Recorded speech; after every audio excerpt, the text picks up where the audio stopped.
동의해요, 저도. 지금 이 문제가 너무 심각해서 다각도로 많은 논의가 좀 있어야 된다고 저는 생각하거든요. 그러니까 만약에 이게 가격 정책이 탄력적으로 바뀌면 관광 문화도 저는 자연스럽게 바뀔 거라고 생각해요. 네, 충분히 저는 우리나라 관객이, 예, 그렇게 네. 이상한 사람만 모였다고 생각하지 않거든요. 네, 네, 우리나라 티켓들을 예매할 때 보면 거의 대부분 VIP석, R석, S석, A석, B석 이렇게 가지 별거 않나요? 없죠. 예, 그렇죠.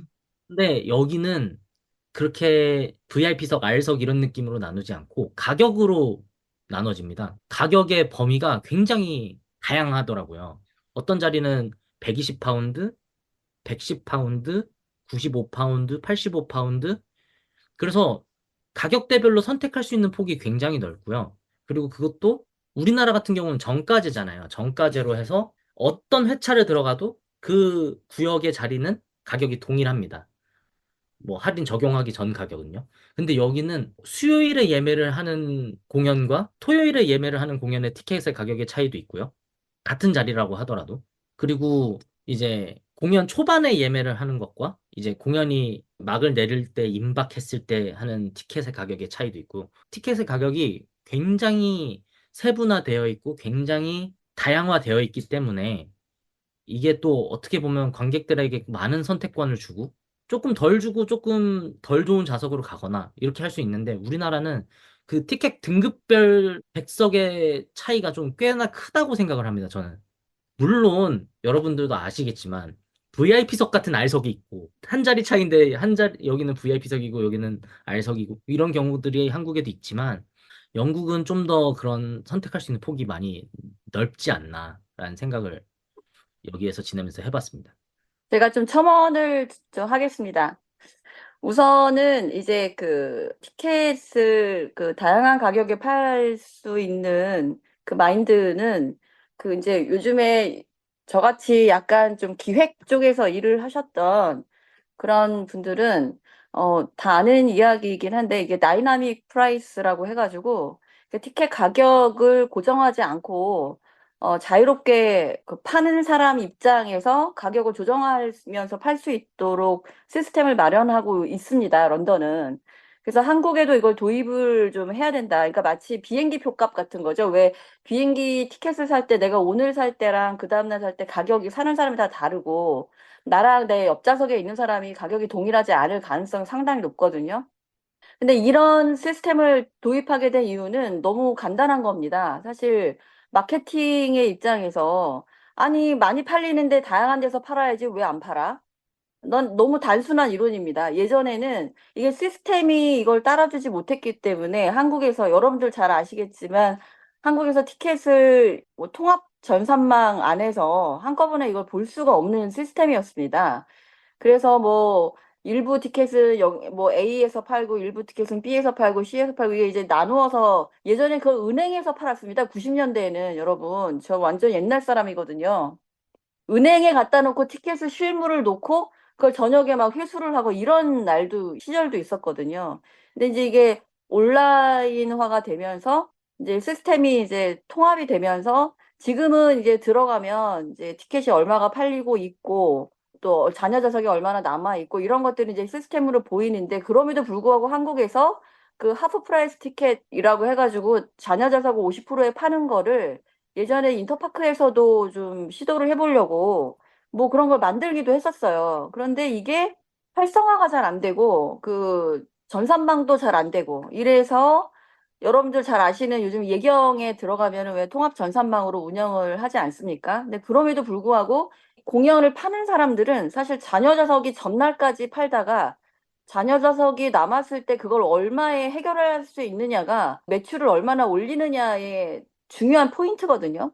근데 한국은 이제 그게 지금까지 안 돼 있었기 때문에 저 같은 사람들이 이제 그거를 팔 수 있게 해달라. 그걸 다양한 가격에 플렉서빌리티를 가지고 가격을 다양하게 팔 수 있게 해달라고 요청을 계속 했는데 그게 좀 불가능한 여건도 사실 있긴 합니다. 이제 말씀 주셨던 것처럼 런던의 웨스트엔드나 브로드웨이 같은 경우에 장기 공연을 하다 보니까 보통 이제 티켓의 가격 정책을 플래닝을 세우면 그걸 실행하기까지는 한 달 내지는 두 달.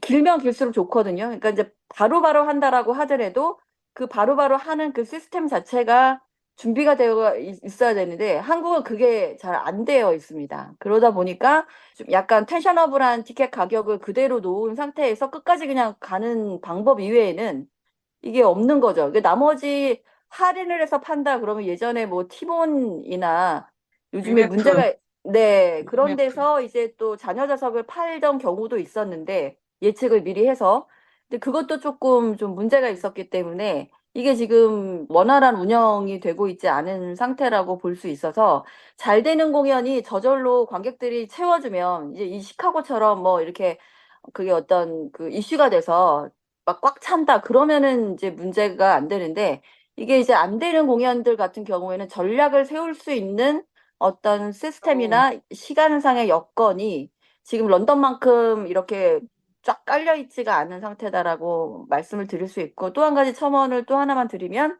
예전에 그 예일대에서 조사한 결과가 있는데 좌석이 잘 팔려서 잔여 좌석이 많이 없어지면 없어질수록 티켓 가격을 올리면 올릴수록 더 잘 팔린답니다.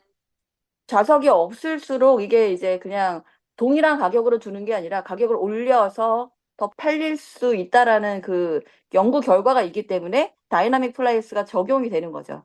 근데 우리나라는 이제 비면 빌수록 할인을 많이 들어가는 상태잖아요. 그러니까 그것들을 마케팅적으로 전략적으로 잘 이용을 해야 되는데 아직까지는 한국에서 그렇게까지 적용하는 이 여건이 좀 안 되어 있지 않나. 그래서 런던에서 공연이 일단 뭐 브로드웨이도 그렇지만 일단 편수가 엄청 많고 그것이 데이터가 너무 잘 DB가 잘 되어 있고 그래서 그것들을 활용할 수 있는 또 판매처도 엄청 많고 그래서 그런 것들이 조금 우리나라는 좀 가려면 좀 시간이 필요하지 않나라는 생각이 듭니다. 근데 요즘은 예전보다 일단 위메프가 그렇게 된 계기도 크기도 하고, 그다음에 코로나 시국을 겪으면서 예전보다는 현장 예매 할인이 굉장히 활발해졌는데, 이제 그 이유 중에 하나가 또 이제 정가가 너무 높아지고 재관람 할인이 줄어들어서 또 있거든요. 그래서 이제 현장 예매 할인이 뜰 때 마냥 좋아하는 게 아니라 조롱을 받는 경우도 많아요. 시가라고. 그 요즘 그래서 이 공연은 시가 음. 얼마짜리야 이런 말이 마니아들 사이에서 굉장히 유행하고 약간 조롱을 받고 있습니다. 그러니까 현장 할인이 그야말로 그냥 다 민낯이다 이런 얘기인 거잖아요. 네. 그렇죠. 그게 예, 적당한 그러니까 가격이고 이 가격에 팔아야 되는데 괜히 음, 패기를 부렸다가 이렇게 됐다. 그러면서 조롱을 많이 받고 있죠. 근데 그게 이제 마니아 분들은 그런 걸 정보를 다 이렇게 아시니까 잘 하시는데 일반 관객분들은 잘 몰라요. 그런 거를. 그렇죠. 트위터를 실시간으로 알림을 그렇죠. 켜놓지 않는 이상 그냥 진짜 그런 마니아 관객분들만 노린 대학로 공연에만 해당되는 건데 근데 또 이제 홍익대 정도 규모, 연강은 홍익대 정도 규모에서도 이제 계속 현장 예매 할인하는 것 같더라고요. 그래서 조금 이런 그 1년에 왜 한두 번씩 공연 보시는 그런 분들도 계시잖아요. 이제 그런 다양한 관객층 분들까지도 예매에 접근이 좀 편리하도록. 그러니까 아까 우리 경성님 얘기하셨지만 여기 관광객이 많잖아요. 이제 그런 분들이 쉽게 접근할 수 있는 루트들이 분명히 있거든요. 그 할인을 둘째 치고 이게 다양하게 어디든지 가면 표는 있다. 이런 마인드가 있거든요. 그러니까 그런 게 아직까지는 그 제가 아시는 어떤 분은 그냥 이렇게 동네에서 아시는 교회 권사님 이런 분들이신데 진짜 모르세요. 그래요? 모르시잖아요. 뭐 음, 어디서 표를 사는지 뭐 하는지 전혀. 그거 좀 우리 4명 갈 건데 그것 좀 어떻게 좀 해줘. 그냥 이렇게 얘기하시는 분들 음, 정말 많으시거든요. 그러니까 그런 분들이 정말 1년에 한두 번 관람하실 때도 아, 이게 내가 음. 마음만 먹으면 쉽게 이렇게 해서 할 수 있다라는 거를 좀 그런 부분에서도 좀 우리가 좀 노력해야 되지 않나라는 생각이 듭니다. 지금 맞습니다. 인터파크에서 로터리 티켓도 다시 하고 있거든요. 아주 옛날에 시크릿 티켓이라고 했던 거가 지금 다시 부활했는데 5만 원에 하고 있는데 이것도 사실 뭐 음. 시카고나 킹키부츠처럼 지금 뭐 매진되는 공연이 좀 자리를 빼놓고 하면 좋은데 그게 아니라 안 팔리는 공연만 한다는 인식이 있어가지고 조금 아쉬운 것 같아요.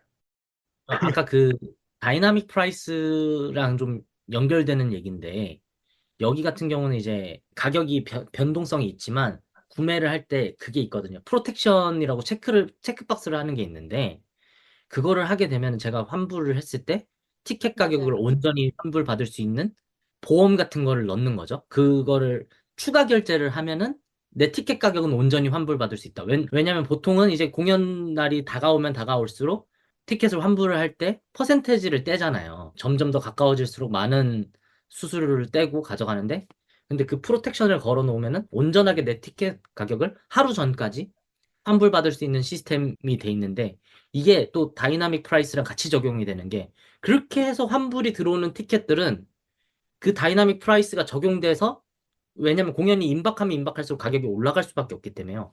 더 높은 가격으로 팔립니다. 근데 그게 저는 결과적으로 봤을 때 이 공연장이 이 티켓으로 인해서 이득을 볼 수 있는 방법 중에 하나지 않나. 왜냐면은 그 프로텍션 피를 받으면서 관객이 환불을 받더라도 프로텍션 피를 챙길 수 있게 되고, 환불받은 티켓은 더 비싼 가격으로 팔 수 있으니까, 결과론적으로 이게 또 티켓을 셀링하는 마케팅 과정에서는 이제 이득을 볼 수 있는 방안이 아니었을까. 이들이 지금 시행하고 있는 방안이, 그런 생각을 하게 됐습니다. 네, 여기서 이걸 지켜보면서. 그거 진짜 좋은 것 같아요. 프로텍션 음. 피 내는 거. 예, 맞아요. 지금 저는 이거 물론 안 했지만, 예. 정말 그 스케줄이 좀 유두리가 있으신 분들은 그거 이용하면 정말 좋겠더라고요. 네, 이게 말씀하세요. 갑자기 하니까 생각이 났는데 지금 최근에 콘서트들 양도 같은 거를 거래를 할 때 이제 그런 티켓베이를 이용하지 말자라는 게 사실 마니아들 사이에서는 되게 정설처럼, 왜냐면 처음 생겼을 때부터도 안표를 권장해주는 사이트다. 그리고 안표 방지법까지도 통과가 됐고 그래서 이제 없어질 거라고 기대를 했는데 오히려 네이버에서 티켓베이를 투자를 했다고 하더라고요. 그게 기사까지 났다 그러고. 근데 이제 또 아이돌 팬들의 인식은 티켓베이에서 구매를 하면 입장을 못 해주거나 취소돼도 환불이 되는데, 일반적으로 그냥 중고거래를 하면 사기를 당할 위험이 있으니까 오히려 티켓베이에서 거래를 하는 게 안전하다라는 인식이 또 지금 자리 잡히고 있어가지고 되게 지켜봐야 될 것 같더라고요.